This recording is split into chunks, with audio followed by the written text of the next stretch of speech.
Baik, jadi kita akan coba ini ya memahami apa itu konsep kebudayaan gitu. Saya yakin ini satu istilah yang sudah sangat familiar gitu dalam percakapan kita sehari-hari gitu ya, atau ya terutama dalam kehidupan kita sehari-hari. Nah, kalau teman-teman belajar di kafe sendiri, terutama di kafe Unindra, saya yakin teman-teman di semester ini juga udah mulai bisa ngelihat polanya gitu. Kalau di Unindra itu sangat banyak mata kuliah yang dikaitkan ke kebudayaan. Jadi ada beberapa mata kuliah yang mungkin tidak melulu membahas soal DKV sebagai apa sebagai ilmu praktis mendesain gitu ya, tapi dikaitkan dengan berbagai macam masalah kebudayaan gitu. Mungkin di semester sebelumnya teman-teman udah belajar tentang pengantar budaya Nusantara, kemudian kita juga ada mata kuliah wawasan budaya Nusantara, lalu ada mata kuliah lain gitu ya, ragam hias Nusantara segala macam. Jadi terkait dengan kebudayaan, terutama kebudayaan Indonesia itu. Dan itu bukan sesuatu yang kebetulan gitu ya, terutama untuk konteks Unindra gitu, karena memang mungkin sedikit sedikit banyak Unindra itu coba untuk membangun karakteristiknya, DKV terutama untuk membangun karakteristik sebagai sebuah disiplin keilmuan yang dia berbeda dari DKV-DKV di kampus lain gitu. Bedanya apa? Bedanya kita memberikan penekanan yang lebih pada eh, aspek-aspek kebudayaan nasional kita, kebudayaan Nusantara yang mungkin bisa kita kita adaptasi, kita adopsi ke dalam keilmuan DKV itu. Jadi kalau kita lihat di kafenya sendiri gitu ya, desain komunikasi visual sebagai sebuah disiplin secara umum itu tuh sangat sangat dekat dengan kebudayaan populer, sangat dekat dengan kebudayaan modern, dan ilmu DKV itu sendiri juga lahir sebenarnya karena eh, sistem ekonomi kapitalis itu udah mulai mengalami pematangan gitu ya. Jadi ketika kapitalisme itu udah matang, industri itu udah apa eh, beralih ke sisi konsumsi gitu ya, dan marketing itu menjadi sesuatu yang sangat sangat penting di dalam membangun permintaan pasar gitu. Itu DKV sebagai sebuah cabang keilmuan, dia dia juga dapat momentum gitu untuk berkembang. Nah, jadi ya yang ingin saya bilang adalah kalau DKV, kita lihat DKV secara umum itu sangat dekat dengan kebudayaan modern, kebudayaan populer, dan apa perekonomian praktik perekonomian kapitalis gitu. Tapi kemudian kalau kita belajar di Unindra terutama, kita berusaha untuk memberikan warna lain pada keilmuan ini gitu. Salah satunya dengan eh, mengambil inspirasi sebanyak-banyaknya dari khasanah kebudayaan kita sendiri, mengambil wawasan, inspirasi, dan pengetahuan yang mungkin bisa kita gunakan untuk mengembangkan keilmuan DKV supaya dia juga punya identitas, dia juga punya karakteristik yang khas Indonesia itu. Kurang lebih seperti itu. Makanya ya banyak mata kuliah yang terkait dengan kebudayaan. Nah, meskipun banyak mata kuliah terkait dengan kebudayaan, mungkin kadangkala kita kita kemudian agak lupa dengan konsep dasar dari kebudayaan itu sendiri gitu. Karena kita udah terbiasa untuk menerimanya begitu saja gitu ya. Makanya saya pikir kita juga perlu untuk mundur sedikit, kembali ke konsep ini dan coba untuk membangun pemahaman kita, pemahaman dasar kita tentang apa itu kebudayaan. Oke, jadi kalau kita lihat ya kata di dalam bahasa Indonesia budaya itu kurang lebih punya punya arti yang serupa dengan kata di bahasa Inggris yaitu culture. Kata culture sendiri juga sudah kita serap juga gitu ya. Jadi dalam kamus bahasa Indonesia itu ada kata budaya, ada kata kultur juga gitu. Jadi eh, kata culture ini juga kita serap ke dalam bahasa Indonesia gitu sebagai kultur. Tapi mungkin kalau teman-teman lihat di KBBI, di Kamus Besar Bahasa Indonesia, Dan nyari tahu tentang kultur, mungkin apa arti arti pertamanya itu bukan kebudayaan gitu, kultur, tapi KULTUR gitu ya, kultur dalam bahasa Indonesia. Tapi arti arti pertamanya mungkin adalah ini ya, salah satu eh, metode perkembangbiakan buatan untuk kita mengembangbiakan tanaman-tanaman tertentu itu. Jadi apa? Ada beberapa jenis tanaman yang kita kembangbiakan secara artifisial, secara eh, kita kita kita bikin teknologinya gitu dan kita namakan itu kultur gitu. Kita nanti akan lihat apa sih. Lalu sebenarnya ada kaitannya nggak sih antara kultur sebagai sebuah kebudayaan dengan kultur dalam konteks tadi gitu ya, perkembangbiakan tanaman gitu. Sebenarnya nanti kalau kita lihat akar katanya itu ada keterkaitan yang sangat dekat. Tapi nanti akan kita kita lihat lagi nanti setelah kalau kita udah sampai di poin itu. Jadi kita lihat misalnya definisi ini ya. Ini dua definisi yang apa bisa kita ambil sebagai contoh. Ini definisi yang cukup cukup masih masih sangat sering digunakan gitu. Yang pertama itu definisi dari seorang antropolog Inggris namanya E.B. Taylor. Kurang lebih dia itu mendefinisikan kebudayaan, culture atau peradaban, civilization, itu dia dianggap sama culture sama civilization itu sebagai uh, complex whole which includes knowledge, belief, art, law, morals, custom, and other any other capabilities and habits acquired by man as a member of society. Jadi di sini kata kuncinya dia keseluruhan yang kompleks gitu, kompleks whole. Jadi kalau kita ngomong tadi soal identitas, soal tradisi, itu cuma bagian dari keseluruhan ini. Nah, bagian lainnya lagi apa? Bagian lainnya itu termasuk juga pengetahuan, kepercayaan, seni, hukum, moralitas, adat istiadat, dan macam-macam hal lain gitu ya. Macam-macam kemampuan lain atau kebiasaan lain yang dimiliki oleh manusia sebagai anggota dari sebuah masyarakat. Jadi ada beberapa kata kunci. Yang pertama, kebudayaan itu mencakup sangat banyak hal, makanya dia kompleks whole, keseluruhan yang isinya tuh amat sangat banyak, macam-macam. Yang kedua, kata kunci yang kedua, dia itu dimiliki oleh manusia itu sebagai anggota dari masyarakat. Jadi kita tidak mungkin punya kebudayaan kalau kita tidak bermasyarakat. Kurang lebih intinya seperti itu. Kita punya kebudayaan karena kita hidup bersama dengan orang lain. Nah, ini sebenarnya definisi yang serupa itu juga bisa kita temukan dari Kuncharaningrat. Kuncharaningrat ini salah satu ini ya ilmuwan sosial legendaris Indonesia gitu, salah satu bapak ilmu sosial di Indonesia. Eh, eh, Beliau itu kurang lebih mendefinisikan kebudayaan itu juga mirip seperti E.B. Taylor tadi sebagai keseluruhan sistem gagasan, tindakan dan hasil karya manusia dalam rangka kehidupan bermasyarakat yang dijadikan milik diri manusia dengan belajar. Jadi idenya kurang lebih sama. Kebudayaan itu mencakup segala macam hal, keseluruhan sistem. Baik sistem itu terwujud dalam bentuk gagasan, ide, atau terwujud dalam bentuk tindakan, perbuatan manusia, maupun hasil karya manusia itu, hasil karya apapun yang bisa kita lihat, bisa kita rasakan, ada wujudnya gitu ya. Dan semua ini kita dapatkan itu karena kita hidup bermasyarakat. Karena kita hidup bermasyarakat. Dan kebudayaan ini juga kita pelajari. Kita pelajari dari kehidupan kita bersama dengan orang lain di dalam masyarakat itu. Jadi idenya sama. Yang pertama bahwa kebudayaan itu mencakup berbagai macam hal. Dia sesuatu yang kompleks.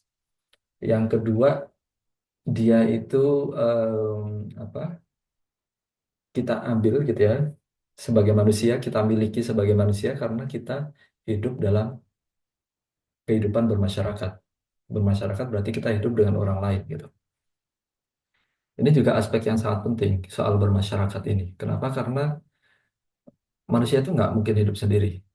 Nggak mungkin hidup sendiri dalam artian kalaupun kalaupun teman-teman itu, kalaupun kita misalnya kita mengurung diri gitu ya di tengah-tengah padang pasir, atau kita mengisolasi diri, kita mengurung diri di dalam hutan misalnya, nggak ada lagi manusia lain. Kita hidup di situ 20 tahun, 30 tahun misalnya. Bahkan ketika kita hidup sendirian di dalam hutan gitu ya, itu ada kalanya juga di dalam pikiran kita, kita kita berpikir itu kadang-kala juga seperti ada orang lain gitu di dalam diri kita yang kita ajak ngobrol gitu ya. Kayak misalnya kita lagi lapar gitu ya, pagi hari kita lagi lapar, terus kita kepikiran siang nanti makan apa ya enaknya ya gitu. Mungkin di dalam pikiran kita terbersit pertanyaan itu gitu. Kemudian seperti ada dialog di dalam diri kita, oh kayaknya makan makan kambing enak tuh gitu. Atau makan burung gitu. Kita nanti nyari burung, kita tangkap, kita bakar gitu misalnya. Atau bosan lah sama yang hewani-hewani gitu ya. Nanti siang nyari singkong aja gitu. Atau nyari sagu, cukup makan sagu misalnya. Jadi bahkan ketika kita sendirian sekalipun gitu ya, itu ada momen-momen ketika di dalam diri kita itu ada semacam percakapan gitu dengan diri sendiri. Jadi percakapan itu mengandaikan adanya dua pihak yang saling ngobrol gitu ya. Bahkan kita sendiri itu bisa mengimajinasikan diri kita dengan diri kita yang lain ngobrol satu sama lain gitu. Dan itu sesuatu yang tak terhindarkan. Jadi ini udah sifat dasar dari manusia bahwa kita itu nggak pernah hidup sendirian gitu. Selalu ada yang lain. Kalaupun di luar diri kita itu nggak ada orang lain, di dalam diri kita itu bisa apa selalu selalu selalu akan ada yang lain gitu. Yang membersamai kita. Kurang lebih seperti itu. Jadi ide bahwa kebudayaan dan masyarakat itu nggak bisa dipisahkan, itu ya ide dasar yang perlu kita pahami gitu ya. Bahwa kita tidak mungkin berbudaya kalau kita hidup sepenuhnya sendirian. Dan kebudayaan itu sebaliknya juga benar bahwa kebudayaan itu muncul karena kita hidup bersama dengan orang lain. Nah, nanti itu ide dasarnya kurang lebih seperti itu. Saya ingin apa membawa teman-teman pada gagasan dasar lain ya tentang kebudayaan ini. Kita bisa lihat di satu sisi kita selalu bilang bahwa manusia punya kebudayaan, kita punya culture, kita punya kebudayaan. Terus di luar sana itu ada juga eh, apa yang namanya nature, alam gitu ya. Jadi ada culture, kebudayaan, ada nature, alam. Dan kadang kita kita punya kecenderungan untuk mempertentangkan dua hal ini gitu. Oke, kita eh, apa kalau kita baca pemikiran-pemikiran terutama di ilmu sosial tentang kebudayaan, itu kita akan lihat bahwa semakin ke sini, semakin semakin semakin ke kehidupan kita sekarang, itu semakin banyak ahli atau penulis atau ilmuwan atau peneliti itu yang mulai mempertanyakan pembedaan antara culture and nature, perbedaan antara kebudayaan dan alam, gitu ya. Ternyata dua-duanya itu nggak terlalu berbeda itu. Tapi oke lah, untuk sementara ini kita terima dulu. Kita terima dulu bahwa konsep kebudayaan dan konsep alam itu adalah dua hal yang berbeda. Dari pembedaan ini kita akan coba lihat lebih lanjut lagi. Kenapa kebudayaan lantas jadi sesuatu yang khas milik manusia gitu ya. Jadi sesuatu yang khas milik manusia. Eh, saya ingin berikan satu contoh. Teman-teman tahu kan hewan singa? Jadi saya akan mencontohkannya dengan binatang ini ya, yang kita sebut singa itu. Oke, singa makannya apa? Daging, Bang. Daging. Oke, singa makan daging. Dia hidupnya di Savana. hidup di mana? Di savana kayaknya, Bang. Oke, savana, padang rumput. Singa hidup di padang rumput, makannya daging. Nah, teman-teman bayangin ya, singa maupun manusia, kita ambil satu contoh saja, hewan selain manusia, yaitu singa. Kita coba bandingkan dengan manusia. Singa maupun manusia sama-sama butuh makan. Kalau lapar, kita akan sama-sama cari makan. Kalau nggak makan, kita akan sama-sama mati gitu. Singa punya kebutuhan yang sama, manusia punya kebutuhan yang sama, kebutuhan dasar yang sama. Kita ambil contoh kebutuhan dasar itu makan gitu ya. Nah, sekarang teman-teman bayangin, ini kalau singa-singa ini lagi lapar,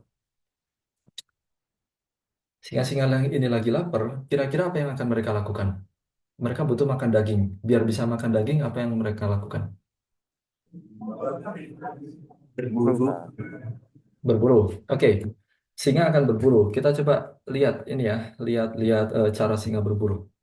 Ketika dia mau makan, dia akan berburu. Oke, dia lihat di sekitarnya, di sekitar padang rumputnya dia ada apa ya? Oh, ternyata di sisi sana ada banyak rusa misalnya. Ada banyak rusa lagi pada merumput gitu. Mereka makan rumput di sana. Oh, itu ada banyak rusa nih, bisa ditangkap satu gitu ya.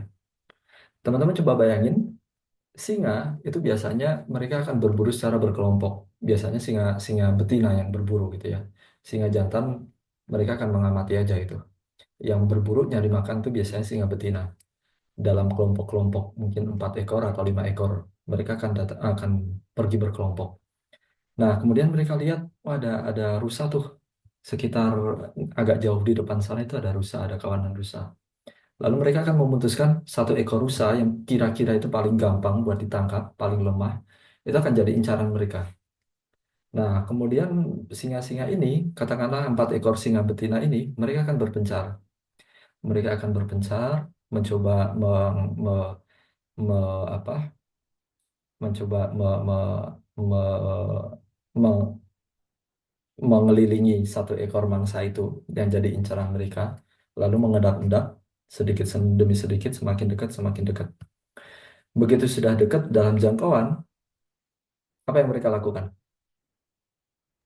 Menerkam. Oke, mereka kan coba menangkap itu, mulai menyergap gitu ya. Katakanlah pas mereka mau nyergap, perusahaannya ini sadar, akhirnya dia pergi, dia lari bersama dengan kawan-kawan yang lain. Sehingga akan coba mengejar itu gitu. Sehingga akan mengejar si rusa ini, begitu udah dikejar, dikejar, dikejar, udah hampir sampai dalam jangkauan, mereka mungkin akan ada yang mulai menerkam gitu ya.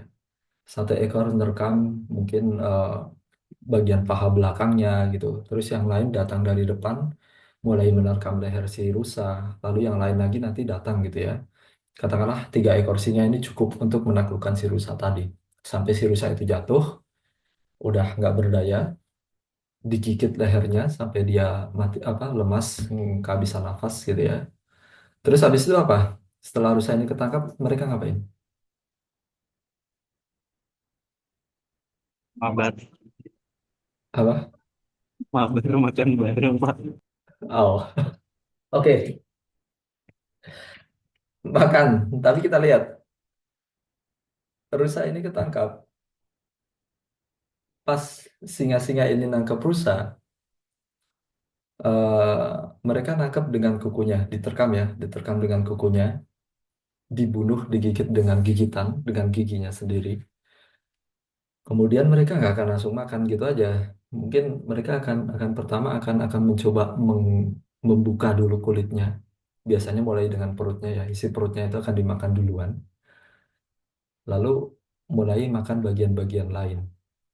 Dan ini tadi yang berburu kan cuma 4 ekor singa betina ya. Tapi begitu mereka udah dapat makanannya, yang makan itu apa bareng-bareng satu satu kelompok gitu. Jadi yang anak-anak yang singa-singa kecil ini akan ikut makan, yang singa jantan itu juga akan datang ikut makan gitu. Bahkan biasanya kalau singa jantan itu datang duluan, apa kalau singa jantan itu udah datang mau makan, ya yang lain akan menyingkir dulu, ngasih tempat dulu buat yang jantan gitu ya. Meskipun yang berburu itu yang betina, tapi yang jantan itu akan makan duluan sampai yang jantan itu puas, baru yang betina-betina tadi dan anak-anaknya itu akan makan sisanya gitu. Nah, teman-teman ini bayangin semua proses tadi. Ketika singa itu lapar, dia tinggal nyari mangsa. Ketika mangsanya udah di depan mata, mereka tinggal ngejar mangsa itu. Dan singa ngejar mangsa nggak perlu apapun selain badannya sendiri, kakinya sendiri, tinggal kejar. Begitu mangsa itu udah di jangkauan, mereka tinggal nangkap mangsa itu.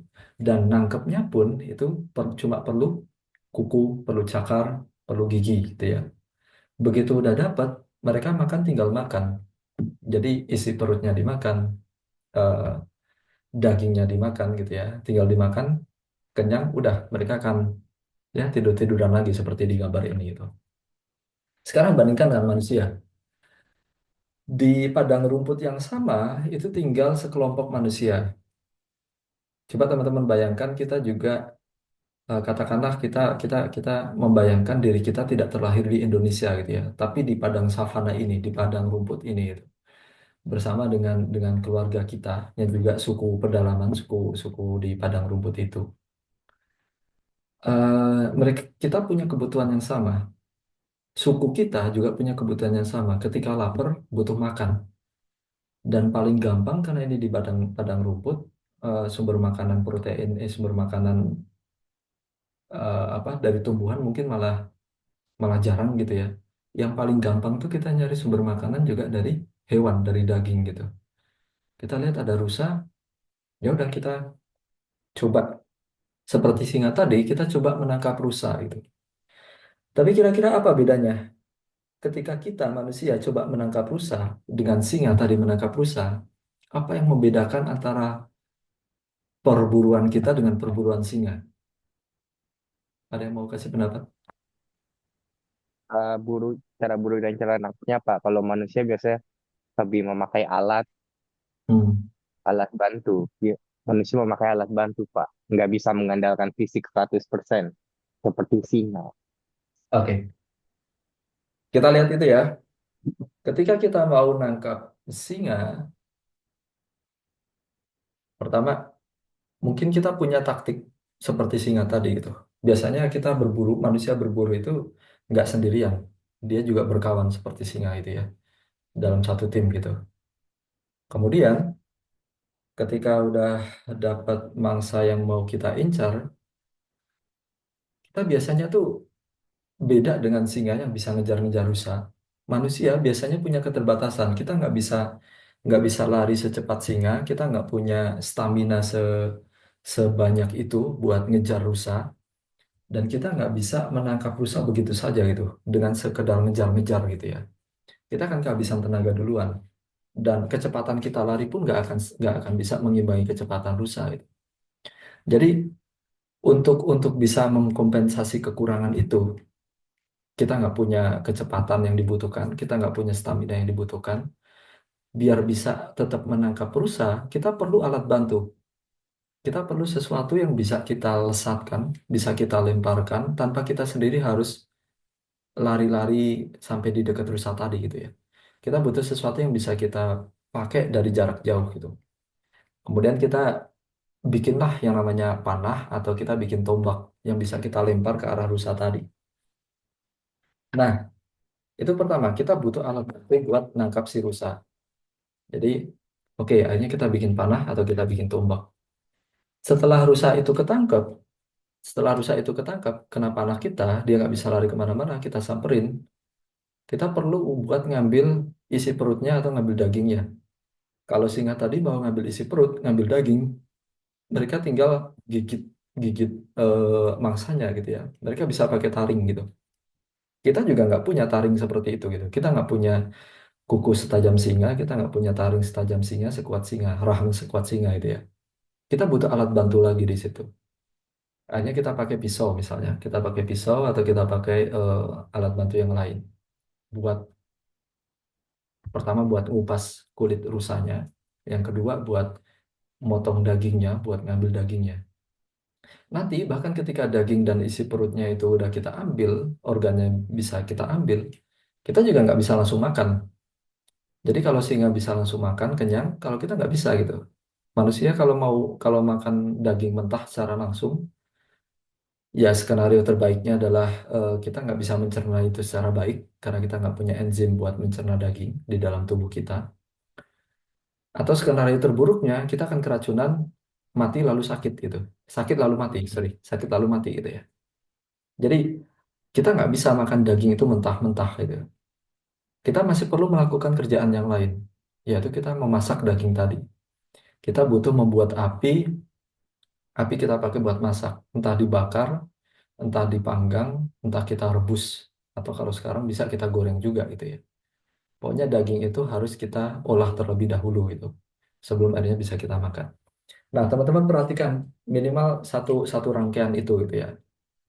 Ketika kita mau menangkap makanan kita nggak bisa menangkapnya secara langsung dengan badan kita sendiri, dengan tubuh kita sendiri. Kita butuh alat bantu buat nangkap itu. Kita butuh panah, kita butuh tombak. Ketika makanan sudah didapat, kita pun nggak bisa langsung mengolahnya gitu ya. Kita nggak bisa ngegigit rusa tadi sampai dia kebuka. Kita nggak bisa ngupas rusa itu dengan taring dan kuku kita. Kita butuh pisau buat ngupas rusa ini, buat nyembelih rusa ini. Ketika dagingnya udah didapat, itu pun kita nggak bisa langsung makan. Kita masih harus bikin api, kita masih harus memasaknya.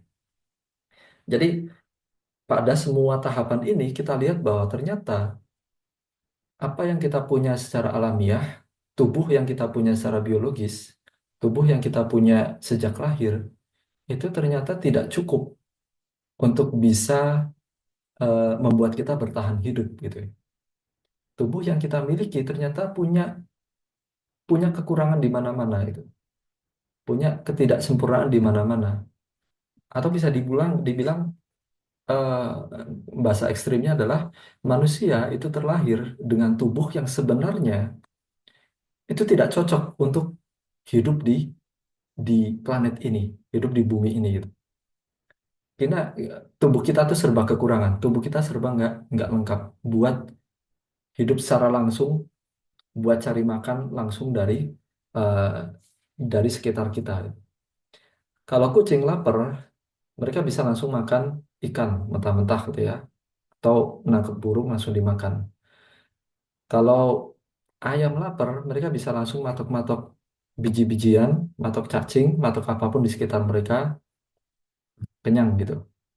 Begitu juga kalau misalnya lembu atau sapi atau binatang yang lain, mereka bisa langsung ambil sesuatu dari sekitar mereka dan mereka bisa bertahan hidup dengan itu. Tapi manusia enggak gitu. Tubuh kita ini serba kurang untuk bisa secara langsung ngambil manfaat dari alam. Kita selalu butuh sesuatu, kita selalu butuh alat bantu yang bisa memperantarai atau bisa memfasilitasi kita supaya bisa mendapatkan manfaat dari sekitar kita itu. Buat dapetin makanan kita butuh alat-alat bantu tadi ya, panah, tombak, pisau segala macam. Buat makan kita butuh alat bantu lagi, eh, pisau atau api. Paling pokok adalah api gitu. Tanpa api kita nggak bisa makan gitu. Tanpa api manusia udah lama udah lama punah gitu ya. Tanpa tanpa tanpa mengenal api kita udah lama punah, nggak ada manusia sekarang gitu. Jadi kita selalu butuh alat atau selalu butuh benda-benda supaya kita bisa mengambil manfaat dari alam sekitar kita. Nah, alat-alat tadi, benda-benda tadi, apapun yang kita gunakan untuk mengambil manfaat dari alam tadi, sebenarnya itulah yang kita sebut sebagai kebudayaan. Jadi, ini definisi paling dasar dan definisi yang mungkin juga paling luas gitu ya tentang kebudayaan. Kebudayaan dalam arti luas tuh adalah segala sesuatu yang kita gunakan, kita ciptakan dan kita gunakan supaya kita bisa berinteraksi dengan alam sekitar kita. Kita bisa mengambil manfaat dari apapun yang ada di sekitar kita. Tanpa alat-alat ini, tanpa perantara-perantara benda-benda ini, kita bukan apa-apa gitu. Kita akan punah dalam 1 minggu, 2 minggu di planet ini gitu ya. Kurang lebih seperti itu. Jadi saya ingin teman-teman sekarang coba fokus eh, pada definisi dasar dari kebudayaan ini. Jadi seperti yang tadi saya bilang, ketika kita ngomongin kebudayaan itu identitas, kebudayaan itu tradisi, atau mungkin kebudayaan itu kesenian gitu ya. Itu semua cuma bagian kecil dari apa yang kita sebut kebudayaan gitu. Jadi kalau kita lihat definisi dasarnya, apapun gitu ya, apapun yang diproduksi oleh manusia supaya kita bisa berinteraksi dengan alam sekitar kita, supaya kita bisa bertahan hidup, itulah yang disebut kebudayaan. Dan tidak melulu sifatnya tradisional. Kita cenderung terjebak dalam dalam persepsi kita sendiri bahwa kebudayaan itu tuh pasti sesuatu yang sifatnya tradisional, yang warisan dari nenek moyang gitu. Nggak melulu seperti itu gitu. Hal-hal baru yang kita ciptakan saat ini itu juga kebudayaan.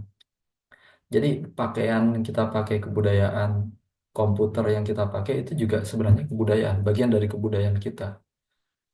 Cara belajar kita di universitas, sistem pendidikan kita yang ditata dari pendidikan dasar, pendidikan menengah, pendidikan tinggi, sampai pendidikan buat orang dewasa di universitas, sekolah tinggi dan lain-lain, itu juga bagian dari kebudayaan. Jadi tadi dari ide dasar tadi, kita perlu sesuatu buat nyari makan, itu nantinya kemudian berkembang, berkembang, berkembang, jadi sangat menjadi amat sangat banyak hal lain gitu ya, yang kemudian kita terima jadi bagian dari hidup kita gitu. Dan sekarang saking majunya kebudayaan manusia, kalau teman-teman pergi kemana-mana, mungkin udah nggak ada lagi tempat yang tidak tersentuh kebudayaan gitu. Semua tempat, semua segala sesuatu itu udah jadi bagian dari kebudayaan kita, kebudayaan manusia itu. Saking berkembangnya kebudayaan kita sampai titik ini gitu ya. Jadi apa dari makanan, pakaian, tempat tinggal, cara hidup, kemudian juga apa sampai nanti hal-hal yang sistemik dan mungkin juga kompleks gitu ya. Sistem ekonomi, sistem politik, sistem religi, sistem sosial itu semua udah bagian dari kebudayaan kita. Jadi sesuatu yang sebenarnya tidak ada di alam, tapi kita ciptakan, manusia ciptakan supaya kita bisa hidup di planet ini itu dan mengambil manfaat dari hal lain di sekitar kita. Itulah kebudayaan. Nah, sekali lagi saya ulangi. Jadi kalau kita lihat di dalam pengertiannya yang paling dasar dan pengertian yang paling umum, kebudayaan itu mencakup segala sesuatu yang kita ciptakan, mencakup segala sesuatu yang diciptakan oleh manusia, dari hal yang paling simpel sampai hal yang paling kompleks, gitu ya. Dari mungkin bahasa lisan yang kita ucapkan itu pun bagian dari kebudayaan. Sampai kalau sekarang mungkin kita ngomongin AI gitu, artificial intelligence itu juga bagian dari kebudayaan. Jadi apapun intinya apapun yang kemudian bisa memperantarai antara kita, diri kita dengan dunia luar, dengan alam semesta ini yang kita sebut kebudayaan. Nah, kembali lagi ke ini ya, ke istilah budaya dan culture. Kalau kita lihat di bahasa Indonesia itu kita sebenarnya mengadopsi dua dua konsep. Kata budaya atau sekarang padanannya itu kultur, kata serapan kultur dari bahasa Inggris culture. Budaya atau kultur ini di dalam konsep kita bahasa Indonesia itu ya, itu sebenarnya kita apa isi isi muatan konsepnya itu bisa dibilang kita ambil dari dua eh, dari dua sumber utama gitu. Dan kita bisa ngelihat ini dari akar katanya itu ya. Kata budaya itu di dalam Khasana Bahasa Indonesia itu kita ambil sebenarnya dari bahasa Sanskerta. Budaya itu dari kata budi. Budi itu kata singularnya artinya akal gitu ya. Kemudian kata pluralnya itu budaya, artinya ya sama akal tapi plural gitu. Kemudian kita serap jadi kata budaya di dalam bahasa Indonesia. Nah, di dalam bahasa Sanskerta, kata budi atau akal ini ya apa? udah seperti artinya ya. Jadi di sini terkandung makna bahwa budaya itu tuh punya punya keterkaitan yang sangat erat dengan akal manusia, dengan akal budi manusia itu. Jadi kalau kita lihat dari akar katanya di bahasa Sanskerta, kata itu budaya itu sesuatu yang sangat erat dengan akal manusia. Dan ini sesuatu yang sangat sangat wajar gitu ya. Kenapa? Karena budaya atau kebudayaan itu juga bisa kita ciptakan, bisa kita kembangkan karena kita punya akal, karena manusia punya akal. Jadi tanpa akal manusia nggak akan bisa menciptakan dan mengembangkan kebudayaan gitu. Makanya kebudayaan juga nggak akan pernah terpisahkan dari akal. Di sisi lain, konsep budaya itu juga kita kita ambil dari eh, konsep konsepsi bahasa Inggris culture gitu ya. Budaya itu eh, kita pakai sebagai terjemahan langsung dari culture. Nah, culture sendiri di dalam bahasa Inggris itu sebenarnya berasal dari kata culture itu berasal dari kata cultivation. Cultivation itu dari bahasa Latin, colere. Nah, bahasa Latin colere itu adalah artinya kurang lebih sebenarnya bercocok tanam, mengolah tanah atau bercocok tanam. Jadi bahasa bahasa Latin colere yang kemudian berubah menjadi culture di bahasa Inggris itu sebenarnya arti awalnya itu adalah bercocok tanam gitu ya atau mengolah tanah.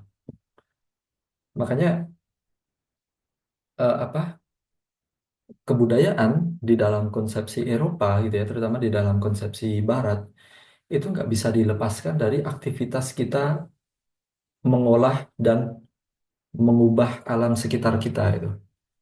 Jadi dengan bercocok tanam, dengan mengolah tanah, kita kan mengubah hutan menjadi pertanian gitu ya, mengubah lahan kosong menjadi lahan produktif, terus mengubah desa menjadi kota, mengubah tanah tak berpenghuni jadi apa tempat tinggal manusia gitu. Jadi di sini kita lihat bahwa ide dasar di dalam kebudayaan Barat itu adalah manusia punya kekuatan buat mengubah alam supaya sesuai dengan kebutuhan hidup dia gitu. Jadi kita mengubah hutan menjadi area pertanian atau kita mengubah lahan kosong menjadi permukiman itu supaya segala sesuatu ini sesuai dengan apa yang kita butuhkan. Kita butuh makan ya kita ubah hutan menjadi pertanian. Kita butuh tempat tinggal, kita ubah tanah kosong jadi permukiman gitu ya. Jadi ini sangat terkait dengan bagaimana kita berinteraksi dengan lingkungan fisik kita. Ini berbeda dengan yang tadi. Kalau kita lihat yang dari kebudayaan timur, dari bahasa Sanskerta, budaya itu lebih dekat dengan aktivitas berpikir. Budaya itu lebih dekat dengan aktivitas mental. Jadi kita berkebudayaan itu ketika kita mendayagunakan akal pikiran kita supaya kita bisa hidup, kita bisa bisa memaknai kehidupan kita, keberadaan kita bisa memaknai apapun yang ada di sekitar kita itu. Kita lihat ada pohon, ada binatang, ada gunung, ada lautan di sekitar kita. Kita nggak sekedar bekerja mengolah itu semua, tapi kita coba untuk mendapatkan makna dari itu semua gitu ya. Itu gunanya kita menggunakan alam, apa menggunakan akal pikiran gitu. Jadi apa dari dua cara berpikir ini sebenarnya kemudian kita mengadopsinya ke dalam konsep budaya di dalam bahasa Indonesia. Jadi budaya selalu punya sisi mental dan material gitu ya. Selalu terkait dengan akal pikiran dan dengan lingkungan fisik. Nah, kurang lebih tadi ya kita lihat bahwa kebudayaan itu pasti punya aspek mental dan punya aspek material. Dan ketika kebudayaan itu kita ciptakan, kita kembangkan, dia bisa mengambil wujud itu jadi macam-macam. Jadi perwujudan dari kebudayaan ini kalau kita ambil dari gagasannya Honigman, eh, seorang ini ya apa antropolog atau etnolog atau ilmuwan sosial dari Belanda itu. Kurang lebih dia membedakan bahwa kalau kita lihat wujudnya, rupanya gitu ya, itu kebudayaan itu bisa kita bagi menjadi tiga bentuk, menjadi tiga bentuk. Yang pertama itu gagasan yang berupa ide atau sorry, kebudayaan yang berupa ide atau gagasan. Yang kedua kebudayaan yang berupa aktivitas atau kegiatan atau perbuatan. Dan yang ketiga kebudayaan yang berupa artefak atau benda. Jadi kalau gagasan atau ide jelas eh, di setiap kebudayaan kita itu pasti ada gagasan-gagasan atau ada nilai-nilai, norma-norma atau aturan-aturan yang tersemat di dalamnya itu. Jadi apapun yang bentuknya ide, gagasan, nilai, norma, peraturan, hal-hal yang sifatnya abstrak, konseptual gitu ya, itu masuk ke dalam wujud kebudayaan ide atau gagasan. Ini satu. Yang kedua, kebudayaan yang berwujud aktivitas atau perbuatan. Jadi hal-hal yang yang wujudnya itu berupa tindakan-tindakan manusia. Jadi apa? Kita selalu melakukan sesuatu lah di dalam hidup kita itu. Nah, perbuatan-perbuatan itu berbeda dengan tindakan-tindakan yang dilakukan oleh hewan lain, yang dilakukan oleh binatang. Misalnya ketika kita makan gitu ya, bagaimana manusia makan itu berbeda dengan bagaimana kucing makan gitu. Makanya sebagai sebuah tindakan, makan itu juga bagian dari kebudayaan. Dan nanti akan kita lihat bahwa ini sesuatu yang nggak terpisahkan satu sama lain gitu ya. Yang ketiga itu artefak atau atau benda-benda. Jadi wujud kebudayaan yang ketiga itu yang berupa benda-benda gitu. Apapun yang kita ciptakan dalam bentuk benda-benda. Kita bikin jam tangan, kita bikin handphone, kita bikin gelas, kita bikin kendi, kita bikin sendok gitu ya. Atau kita bikin sumpit gitu. Itu semua bagian dari kebudayaan. Itu adalah benda-benda yang kita ciptakan dengan maksud tertentu dan ada fungsinya. Itu bagian dari kebudayaan kita itu. Jadi kalau kita lihat wujudnya ada tiga macam wujud kebudayaan ini. Yang pertama ide atau gagasan, yang kedua aktivitas, yang ketiga artefak atau benda-benda. Dan meskipun secara teoritis, secara konseptual kita bisa membedakan ketiganya, kita tahu perbedaan antara ide dengan aktivitas dengan artefak. Tapi kalau kita lihat dalam praktiknya, ini ketiga hal ini nih hampir selalu apa berjalin kelindan satu sama lain gitu, nyampur aduk gitu.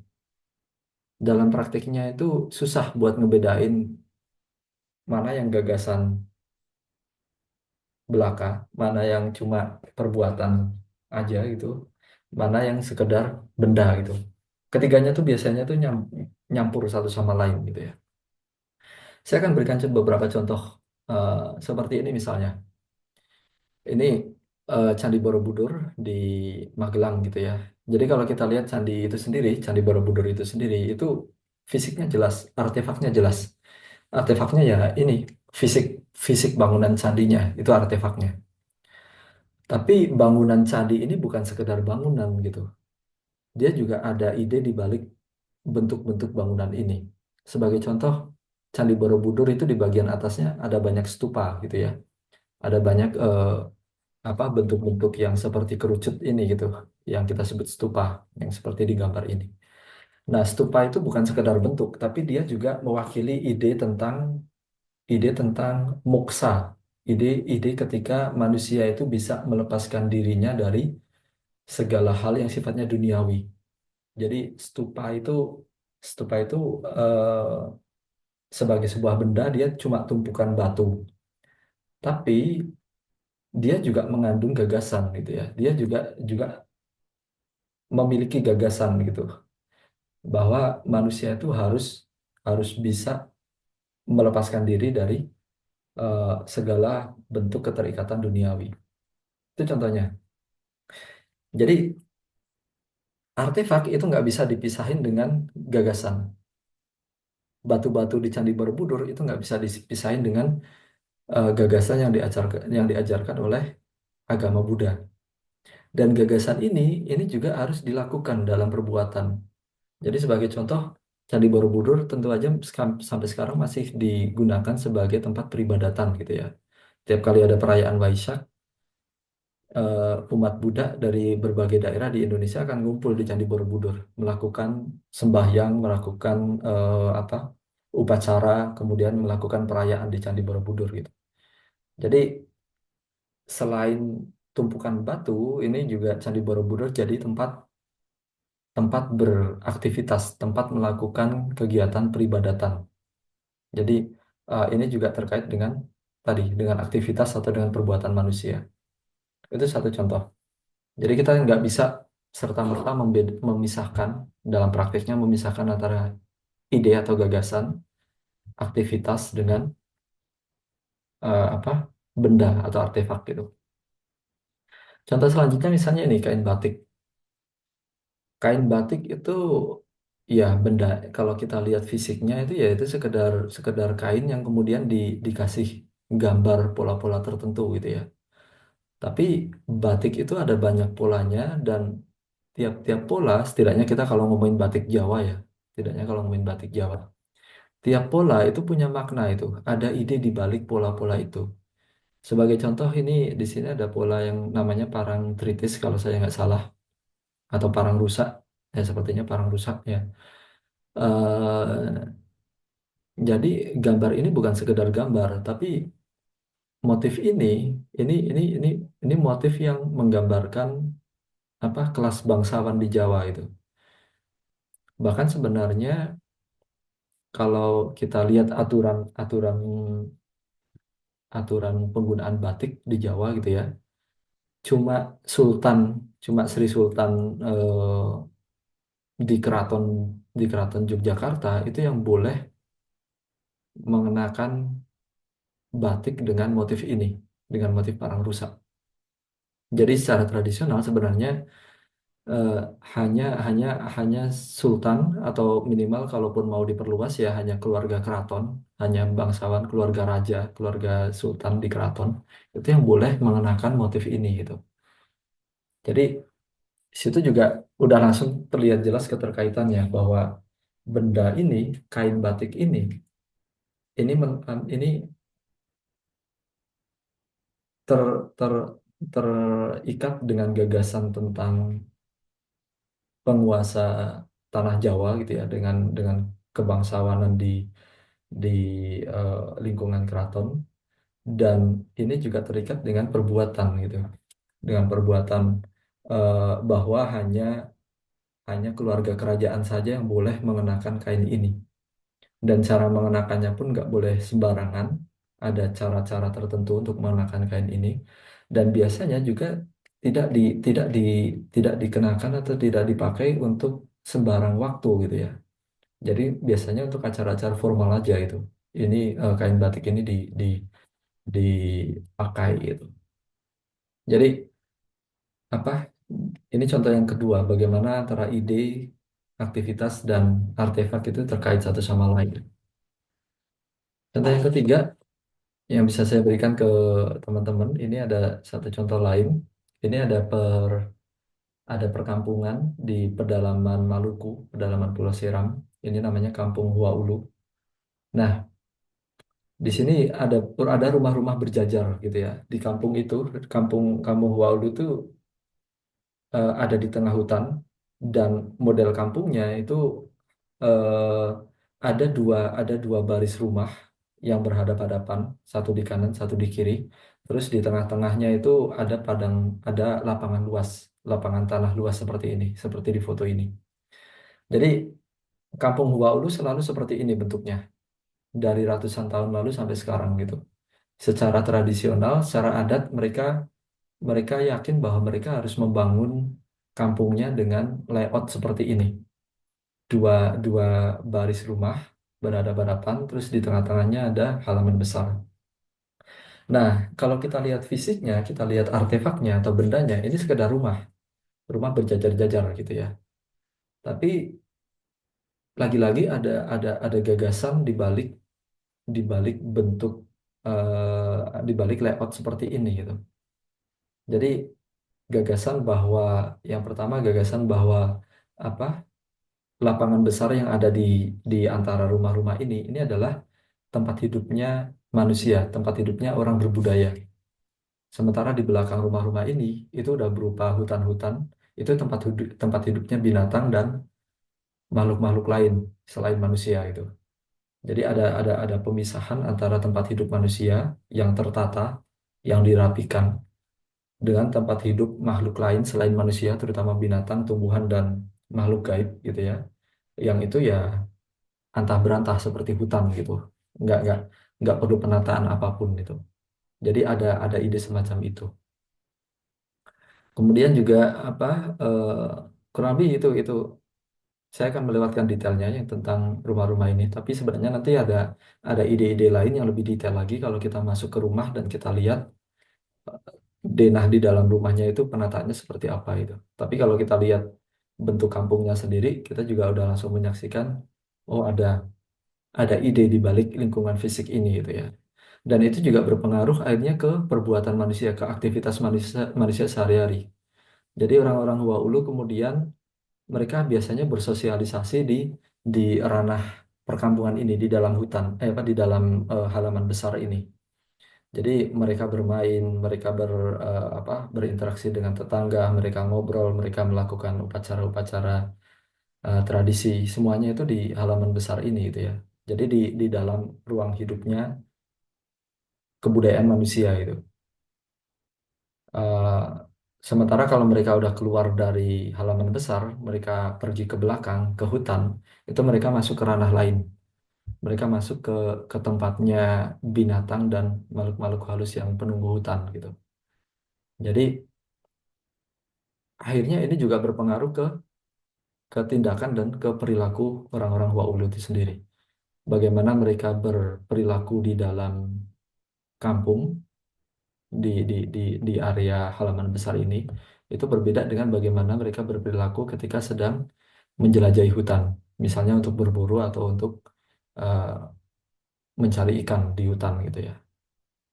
Jadi kurang lebih itu beberapa contoh yang bisa saya berikan. Eh, Ya, saya rasa mungkin slide-slide selanjutnya tidak perlu saya sampaikan untuk gagasan dasar yang ingin saya apa eh, berikan ke teman-teman. Cuma mungkin sampai situ aja gitu ya. Sampai di sini ada pertanyaan nggak?